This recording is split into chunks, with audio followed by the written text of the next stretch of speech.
So we're here with Neil Maman of the Vice President of Every Black Lives Matter, if I got that correctly. Yep. And you're partnered with the Heritage Foundation, correct? Yeah, well, we've talked to them and we were working with them. We're trying to do something with them, yeah. And could you explain a little bit more about your organization to us? So we are the antithesis of BLM, Black Lives Matter.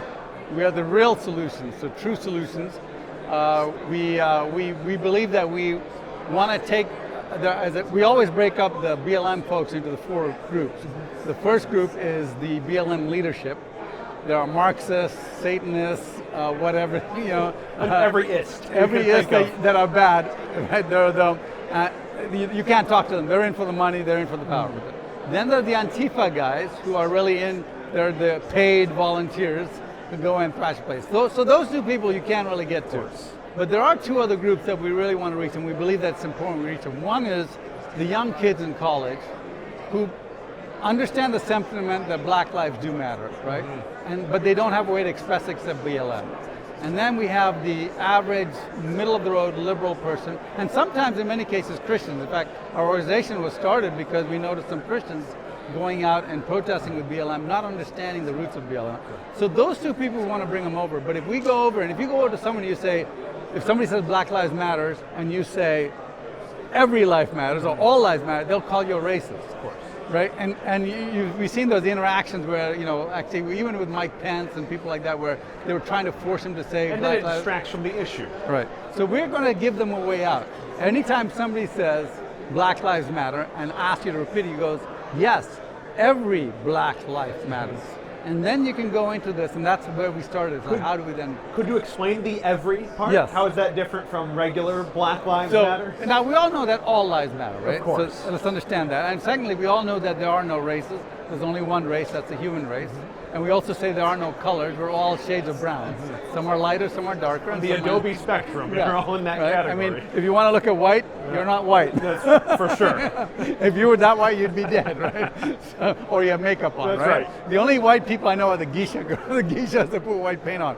But the reality is that we're all shades. So we're all the same species, we're all the same race, we're just different ethnicities. So why do we say every Black life matters? Because we think that when you engage with someone, so let's say I run across a BLM, and we've done this. You run across a BLM where they're saying Black Lives Matter, and by the way, they're almost never black, they're usually white. Especially with the Antifa guys. Right. Well, no, the Antifa guys we stay away because they're just violent, they don't care. But if we're talking, yeah, but you're right, Antifa is never black. But let's say I run into some BLMer that's saying Black Lives Matter, or they want me to say black, I say every Black life matters. I said, I believe every Black life matters. Do you? And they'll say, yes, of course. I'll say, okay, great. But did you know that 72% of African Americans are born in a fatherless home? And did you know that this is not due to racism? Because in the 1960s, that number was only 24% were born in a fatherless home. But with the socialist, and I use the word socialist program of LBJ, they brought in this welfare role where the mother would get more money if there was no father in the home. From the 70s to today, that number from 24 has grown to 72%. Now, do those fatherless Black lives matter to you? Now, what are they going to say? No, they don't care. They have to say yes. So then I say, okay, that's nice. But did you know, as a result of that fatherlessness, young black men are now looking for male companionship. Where are they going to find it? Not from their father. They're going to find it in gangs, right? And the gangs have to do something, so they're going to do extortion, crime, and drugs. So you have crime, violence, extortion, drugs, all this stuff. And then the young ladies without a father figure are looking for male approval. They get sexually active at a younger age. So you get all these together, and you end up with schools that have so much violence that the kids come out of school with something like, nowadays, the literacy rate is 17% in black areas. But did you know that in the 30s, at the height of racism, it was 70%? Well, do those school kids' Black lives matter to you? And of course, they're going to say yes. Well, you know what? The solution for that is school vouchers. 68% of parents, black parents, want school vouchers. They can take their kids out of their bad public school and send them to a good private school somewhere, anywhere, out of the area, away from the gangs. But the school unions, the socialistic school unions, won't let them do that. Do those school kids' Black Lives Matter to you? And we start going down that line. You start seeing the... go ahead. Oh, I'm sorry about that. But No, I was going please. to say, it seems like what you've done with this is you've taken away the systemic racism argument and you pinned it on the progressive left. You said, yes, you can give them the argument, sure, there is systemic racism, but it's the result of these progressive policies. It's not just the result of America. So we say, in fact, on our website, we say that there's only really two systemic racism, evidence of two incidents of systemic racism. One is the Democrat Party, and they're still around, and two is Planned Parenthood. And the reason we say, and this is actually part of the discussion, we say, well, did you know that there are 44 million African Americans today? There would be 64 million African Americans, but 20 million of them were killed in the womb. That's 33% of the entire ethnicity of blacks in America were murdered in the womb. This is called a genocide. Do those baby Black Lives matter to you, right? And why? Because Planned Parenthood, even though African Americans only compose 13% of the population, Planned Parenthood has 79% of their abortories in black communities or near black communities. Why is that the case? Why? Because they get money from the federal government to do an abortion. They'll say, well, you know what? They're providing other services. Yes, but they get paid something like $300+ per abortion. And as we've seen in California, and if they can sell those baby parts, they get $3,000 per baby the closer they are to birth. I was actually going to ask you about abortion. How is it that in today's cancel culture, how does Planned Parenthood even stand given Margaret Sanger's history of racism founding to try to eliminate black lives? Well, the usual way the left does anything is they start yelling at you for something, right? So if you say that, hey, shut up. Yeah, right. Well, basically shut up. Well, they'll call you anti-choice, a woman's body and all that stuff. That's what they do when they call you a racist. They're just telling you to shut up. Basically, they say, I don't have an argument, I'm just going to use emotional. So what we've done is we've taken that argument away from them. And we call it the Aikido move, right? I don't know if you know anything about Aikido. Aikido is if somebody punches you, rather than blocking the punch, you deflect the punch, use the energy against them, and you actually carry them past you, right? And so with Aikido, you also try not to hurt the assailant. You just try to control them. So the idea here is, look, we know you disagree with us. Let's take that energy, that passion, let's redirect it to the right causes. And if you want to get angry at somebody, get angry at the two systemic racist organizations. and in fact, we go a step further. He says, look, we believe in reparations, but not reparations against people who had nothing to do with it.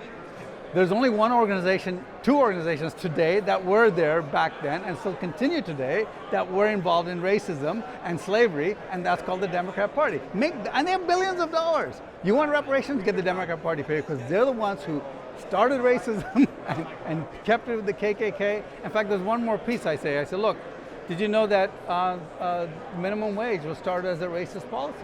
And they're like, no. I say, yeah, because in the 1930s, black people would go, let's say you were an owner of a business. A black person would come to you and say, look, I'll work for half of what a white man works.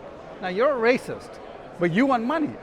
You want to hire the guy, right? Well, guess what? The KKK and the racists said, we don't like that. We're going to create a minimum wage law. And guess what? Coincidentally, the minimum wage law was what the white person was making. So now if you're a racist, you're not going to hire a black person. Blacks were doing really well. Remember Tulsa, Oklahoma, the Juneteenth? There were more millionaires per block in the black community than there were in the general public. The blacks owned 6 of the airplanes in the airport. That's pretty good. Which is amazing, right? They were doing really well. And then all these policies came in and they attacked Tulsa, Oklahoma, Juneteenth event, and we saw that go downhill. So we say that the minimum wage, and as Thomas Sowell, a black economist, says, the minimum wage effectively for black kids coming out of that black public or the public school with a 4%. If they're in Chicago, the literacy rate is 4%. In the rest of the country, it's about 17%. They can't read, they can't write, they can't earn $15 an hour. They're going to cost them. So their effective minimum wage for a black youth out of a public school in the inner city is 0. We've got to change that, and we tell we say, look, don't you think we should change that law? I mean, maybe you don't want to change all the minimum, but how about changing the minimum wage in that community? Yeah. I want to ask, when people are confronted with these arguments, what is the reaction? Because I would feel like when you break it down issue by issue, people would have to accept the premise. Well, whenever I've said, when I do it, I'm a bit more passionate now. I try to do it gently, and I say, what about this, what about that? There's something what we call the Columbo tactic. The Columbo, if you're probably too young to have heard of it. I'm familiar with it, but So Columbo was this bumbling detective, and it was made famous by a friend of mine named Greg Kokel from Stand to Reason, teaches apologetics. And Columbo tactic is where you ask disarming questions in a self-effacing. Well, I'm kind of confused. Does every black life really matter to you? Now you're a very intelligent person, so can you explain to me how this works? And you lead them through that, and you say, and the underlying threat is, if you disagree with me, you're a racist, because if you don't care about black lives and black babies' lives and black student lives and black fathers' lives, you really are a racist, right? So, and we've found almost every time when we're talking to just the average person, as I said, talk to a BLMer, talk to a progressive, left-wing person. It was really sold out. Yeah. But if you're talking to the average person, they're like, that makes a lot of sense. I'm not asking them to change their mind. I'm just saying, don't you agree that this makes sense? In which case, you're probably more on the every Black Lives Matter side than the BLM side. Don't you think about it? And usually I have a badge or something, I'll give it to them. Often they put it on. Well, that's a great argument, and it really is great work. I'm happy we had this conversation. Yeah, thank you. And by the way, if you have kids who come back from college, don't argue, just ask them these questions and lead them into it. We have all these questions on our website, everyblm.com. Just go there and you can download it. It's really a great way to get down the defenses and the passions and just have a conversation. Just have a conversation and lead them to it, because people don't want to be told what to think. They'd rather think that they arrived at that conclusion themselves.